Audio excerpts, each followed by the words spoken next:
Hello everyone, this is Daniel from Random Ramblings. For today's episode of Random Reviews, I am doing our first cartoon episode review. The Wild Thornberrys, produced by Nickelodeon in the late 1990s, it served as one of Nickelodeon's staples. It tells the story of a young girl, Eliza Thornberry, who travels with her family. Her oldest sister, Debbie, who wishes nothing more than to be in the city and wear the latest fashions like every 16-year-old would. Her easygoing, cheerful father, Nigel, who hosts his nature show, and her mother, Marianne, whose job it is to operate the camera to help produce the nature show. During their travels, they travel in a convoy and explore all around the world, but that is not the main focus of the show, as the show focuses primarily on Eliza, who has a special gift. Her gift is being able to communicate with animals. However, she cannot tell anyone else, otherwise she will lose her abilities. Also in the show are her companion and secretly talking chimpanzee Darwin, who travels with them, and the wild boy Donnie, who seems more intelligent than at first meets the eye. The TV series spawned 5 seasons and an animated movie, which premiered in late 2002. I grew up watching this series, and although I never watched it completely through, I did enjoy it. I found it very light-hearted and very educational, as I learned lots about geographical locations and things about animals I didn't know before. Plus, being a fan of various voice actors, I recognized a lot of them. Tim Curry, who voices Nigel Thornberry, Danielle Harris, who voices Debbie, Lacey Chabert, who voices Eliza, and the legendary voice actor Tom Kane, who voices Darwin, and of course Flea from the Red Hot Chili Peppers, who voices Donnie. The first episode, entitled Flood Warning, sees the Thornberrys in Africa, specifically near Mount Kilimanjaro, where Nigel is attempting to capture a shot of lions. However, the family had been in Kilimanjaro for 3 days and had not seen any lions. Marianne comes up with the idea of doing a tracking shot of the surrounding countryside with Nigel on the convoy. The only problem is Marianne being the one to hold the camera and Nigel being on the convoy, there is no one else to drive the convoy, except Debbie is more than eager to drive, being a 16-year-old. And of course, like most teenagers, she bluffs her way through saying she could drive the convoy, saying it was like her grandmother's 64 Dodge, which she had no issue driving. Of course, this is completely not true, as she has no idea how to control the convoy at all, and promptly nearly crashes the convoy, resulting in everyone having to jump off the convoy and escape via a river. Luckily, thanks to Nigel's quick thinking, Marianne and Debbie are able to hold onto his waist as he grabs a branch, thanks to Eliza and Darwin's efforts, who were not in the convoy at the time, but instead traveling along the riverbank, and they were able to reach safety. That night, they all commiserate in their own way.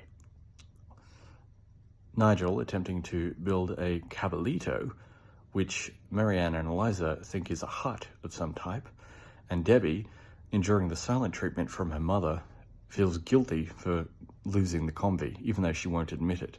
And the two have an argument, resulting in Debbie storming off. And Marianne, trying to make the best of a bad situation, trying to keep positive, tries to cook dinner. That evening, the family sleep fitfully, while Eliza, who is keen to speak to some lions, sneaks off, although Donnie spots her and attempts to follow her. Eliza attempts to push him away, saying it's too dangerous for him, so she proceeds alone. She promptly encounters a male lion, who tries to attack her. However, she is able to avoid it, and tricks it into running into a thorn bush. She then encounters 2 lionesses, who are pleased with her efforts in evading their male counterpart, and agree that she could be of some assistance in their next hunt, or else she would be the hunted. Left with no choice, Eliza is left to lead them to Debbie in a feigned attack, During this time, however, Donnie is able to awaken Darwin and convince him that Eliza is in danger. During this time, Marianne and Nigel also awaken and discover Eliza and Debbie gone, and Donnie, and attempt to find them. They fetch the Cabalito and pursue them. Debbie is pounced on by Eliza, whom she thinks is attacking her. However, Eliza is able to convince her that it's just a trick and that they need to run away from lions. They do so and are promptly rescued by Nigel and Marianne, who are in the Cabalito, which is not a hut as first thought, but instead a crude boat. The family escape in the Cabalito and eventually make it to safety, and they eventually get their shot of the lions, as Nigel had hoped. The family eventually encounter the convoy once again, safe and sound, and thankfully has not fallen off a cliff and burst into flames, as was the fate with Debbie's grandmother's 64 Dard, much to Marianne's horror when she hears this. However, the family is so relieved to be back on dry land, and Debbie apologizing for losing the convoy in the first place, the family are quickly happy with finding the convoy again, and all agree to go to Nairobi for a nice breakfast. Well, that was the first episode of the first season of the Wild Thornberrys TV series. As a whole, the episode did a very good job in introducing all the characters and their character traits in their own way, not just focusing on one specific character, which can be an issue in a lot of TV series. I have to admit, watching this episode, there were parts of it that I did laugh at, especially the interactions with Donnie and Eliza. As Donnie is taken to be seems to be a wild boy who does not understand the family at first glance, but in reality appears to be far more intelligent, especially to the viewer, than the family seem to give him credit for. And Darwin, of course, being the worrywart yet loyal companion to Eliza, is also good for a laugh as well.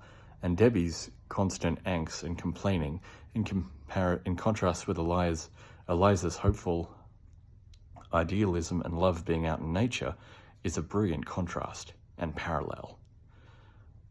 And it also fits the family dynamic, because most families, despite their differences, often find a way to come together and solve problems as a family. The TV series overall is very enjoyable, and as I said at the start of this video, was very light-hearted, which in today's society is very underrated, to find a light-hearted cartoon that is actually enjoyable to everyone, not just children, but adults as well, which I think is very important. Well, that's my review of episode 1 of The Wild Thornberrys, Flood Warning. I hope you enjoyed it, and I hope to review more episodes from that TV series in the future.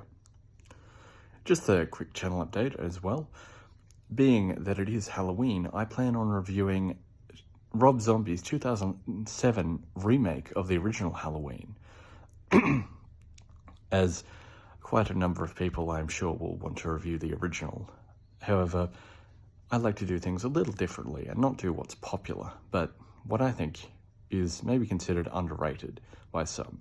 Of course, there is no comparison between the original Halloween and the remake, as the original defined a whole genre and helped kickstart the series as a whole.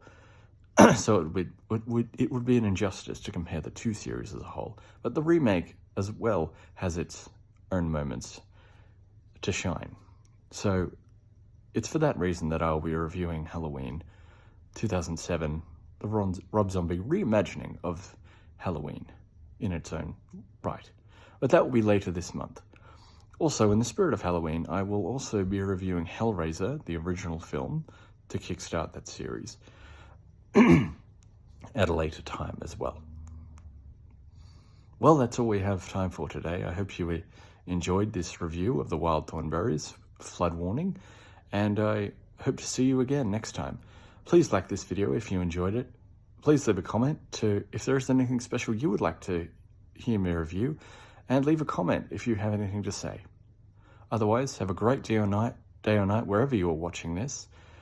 And until then, I will see you next time. I'm Daniel with Random Ramblings, and have a great day. Bye for now.